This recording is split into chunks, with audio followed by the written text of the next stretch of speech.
Hi Virgo, welcome in this is your reading. Be open-minded po, hindi po halos lahat makaresonate. Kaya piliin nyo na lamang and thank you nga po pala sa mga nag-subscribe. Lalo na sa mga bumabalik. Marami pong salamat. Give me the message for Virgo, okay? Ano yung mensahe para kay Virgo ngayong 2025? Give me the message for Virgo.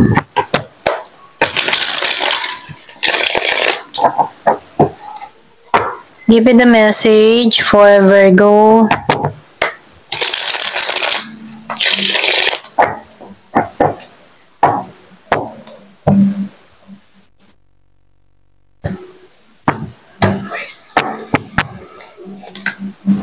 Wow, so bagong simula, okay? Excuse me po.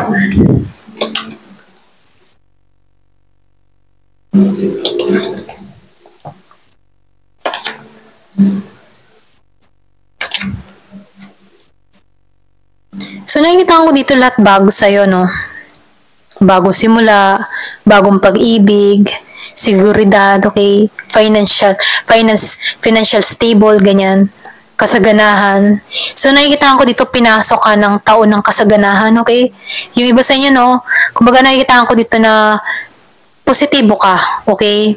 So nakikita ko dito yung paglago mo, masaya ka, masaya mong pinasok ang 2025, masaya ka, masagana ka na hinarap or sinalubong ang 2025 na masagana, okay? Stable ang lahat, may ipon, ganyan. So nakikita ko dito yung offer. Yung iba sa inyo merong offer na parating, bagong offer, okay? Bagong simula, bagong trabaho, bagong business, at bagong magmamahal, ganyan.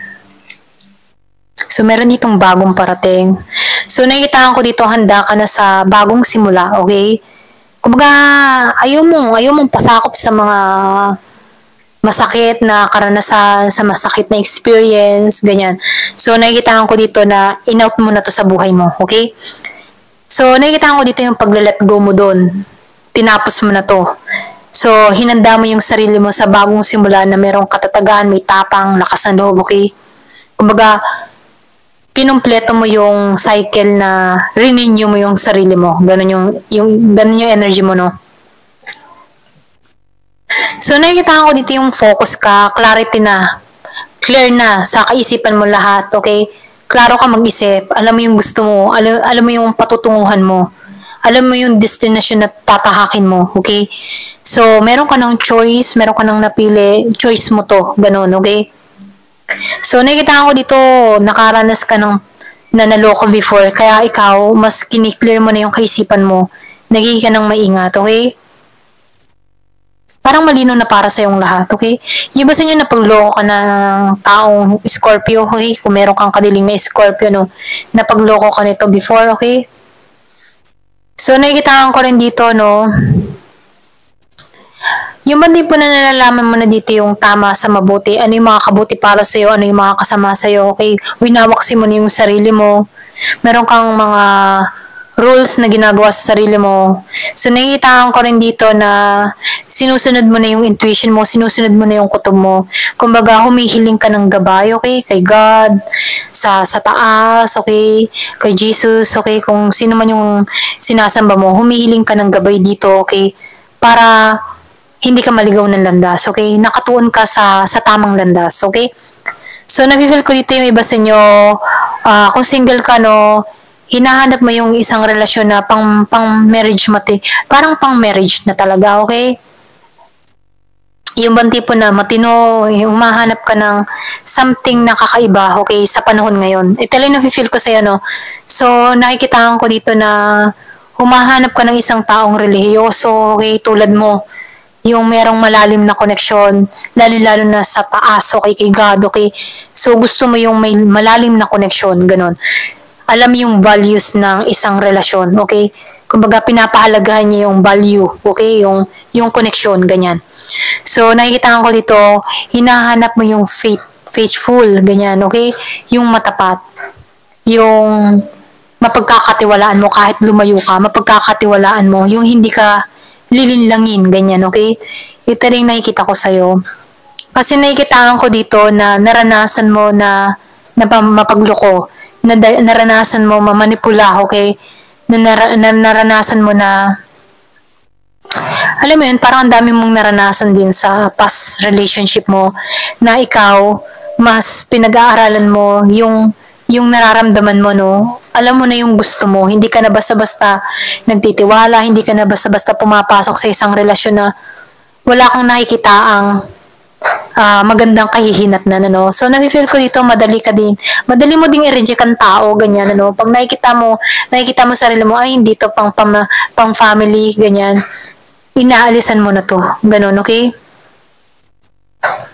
So, nakikita ko dito, may tatag ka, may tapang kang alisan to eh, okay? Kasi nakikita ko dito na nakatuon ka sa tagumpay, kahit sa connection, kahit sa buhay, maging sa mga trabaho mo, no, mas nakatuon ka dun sa tagumpay, yung pareho kayo magtatagumpay, pareho kayo magtutulungan, okay?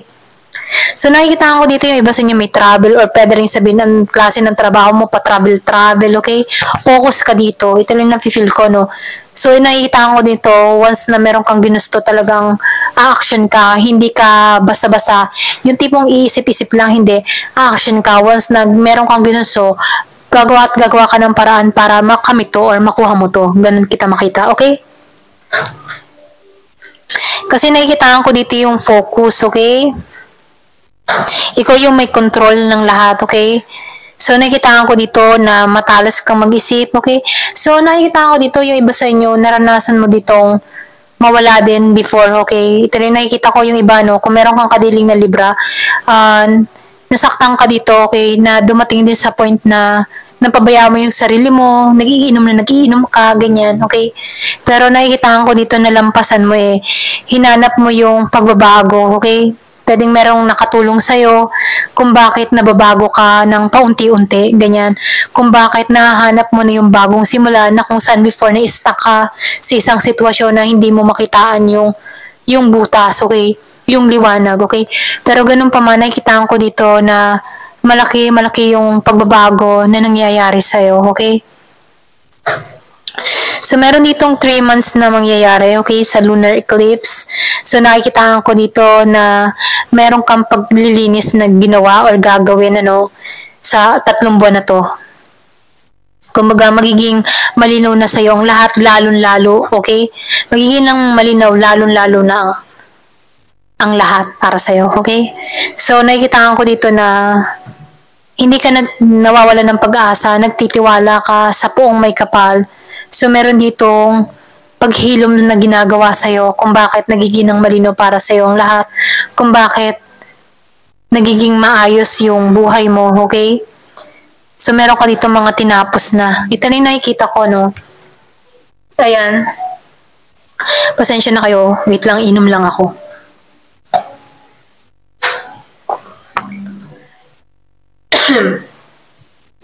Yan, medyo ako nasasamig na. Okay, start ulit tayo. So, ano pa yung mensahe? Ayan, pasensya na kayo ha. Medyo namamaos na ako. Ayan. Give me the message for Virgo. Ano naman yung iba pang mensahe, okay? Kasi nakikita ko dito, masaganang taon para sa'yo, okay? Unexpected, o diba? Unexpected, hindi mo inaasahan na yung mga pagbabago na dumarating sa'yo, okay? Ginagabayan ka sa pagbabago. Yung dating ikaw na na-stuck sa isang sitwasyon, sumubo ka muli na umusad, okay? So, ito yung naghihintay, ano, isang malaking mansyon, bahay, dun sa iba, okay? Or pwede rin sabihin, hinihiling mo to. Meron ditong sorpresa na naghihintay sa'yo, okay? So, nafe-feel ko dito yung sorpresa, okay? Pwedeng may mangyari sa'yo ngayong 2025 na malaking oportunidad, malaking sorpresa, malaking biyaya, or pwede rin sabihin, magandang trabaho na may malaking income, okay? So, meron ditong magaganap sa'yo. Ayan, ito na yung nakikita ko, sorpresa. So, nafe-feel ko dito, no, nahanap mo yung respeto mo, okay? So, nakikita ko dito yung kasaganahan patungo sa'yo. may crown ka dito. So, nafe-feel ko dito yung tagumpay. Makakamit mo yung tagumpay, okay? Mahahawakan mo tong tagumpay. So, nakikitaan ko dito yung magical. Hindi mo inaasahan. Okay? Yung matipong hindi mo inaasahan na bibiglayin ka dito ng pagkakataon. Ito lang nakikita ko. So, transformation, yung mangyayari sa'yo. Okay? So, manalig, maniwala ka. Magdasal ka. Ipanalangin mo to na maganap sa'yo. Okay? So, flow. So, nakikita ko dito, bagong simula, okay? Kumbaga, sinasabihan ko dito na sumunod ka lang sa agos kahit may mga mahihirap na pagsubok, ano, huwag kang mawawalan ng pag-aasa. Okay, accept mo yung mga pagsubok pero umusad ka pa rin, okay? Kasi yung naghihintay sa'yo maganda. So, bagong simula, transformation, renewal, kumbaga lahat pagbabago, okay? So, nafe-feel ko din dito yung tibay ng pundasyon. So, yung iba sa inyo makakapag-travel. Ito lang nakikita ko, meron ditong travel na naghihintay sa'yo. So, nakikita ko dito, no, yung pag-aaruga o pag-iingat mo sa sarili mo. Kumbaga, dito ka sa moment na iniingatan mo na yung sarili mo, hinahanap mo yung kapayapaan mo. So, nakikita ko dito yung protection mo, okay, sa sarili mo. Meron akong nakikita ditong mensahe sa iba, may parating na message sa'yo. Okay? So, nakikita ko rin dito na lulusong ka, okay? Handa kang lumusong sa pagbabago. Ayan. So, meron akong nakikita dito, Year of the Horse. So, nafe-feel ko dito yung paglalakbay. Talagang yung iba sa inyo may maglalakbay. Ito na yung nakikita ko, no? May paglalakbay kang kakaharapin. May pinanganak nung 4-8. So, meron 48 years old and 43. May pinanganak nung 7 at 12. Ayan. Give me the message. Ano pa yung mensahe?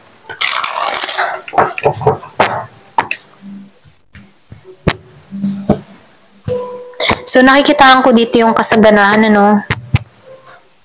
Yung ba tipong tatanawin mo na lang sa sarili mo, ay, okay, nalalasap ko na tong kasaganahan na to.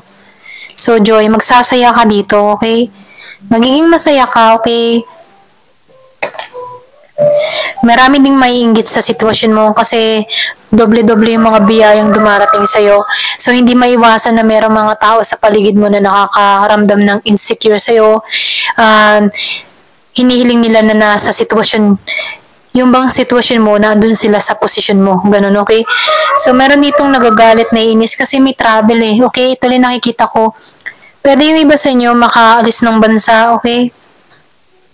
Or pwede rin meron kang makilala dito kasi may someone new, okay? Pwede rin sabi may kaya sa buhay, okay? Kaya kaiinggitan ka dito. So, nakikita ko rin dito, meron ding nawala sa buhay mo, okay? Pwedeng nangyari ito in the past. Meron pagluluksan nangyari, okay? Meron kang mahal sa buhay na wala, pwedeng tatay. Ayan, lolo, lola, mother, ganyan, okay? Na kung saan, ano, ito yung nagpagabagabag sa kalooban mo. Ito rin nakikita ko. Pero ganun pa man, sinusuportahan ka pa rin ito or ginagabayan ka nito, okay? Miracle, di ba? Miracle? So, may milagro. Miracle yung nangyayari sa'yo, okay? Pagpapala. Ayan, seguridad. Bagong simula sa'yo, milagro, okay? Ayan, ito lang yung nakikita ko. Thank you for watching. Love and peace.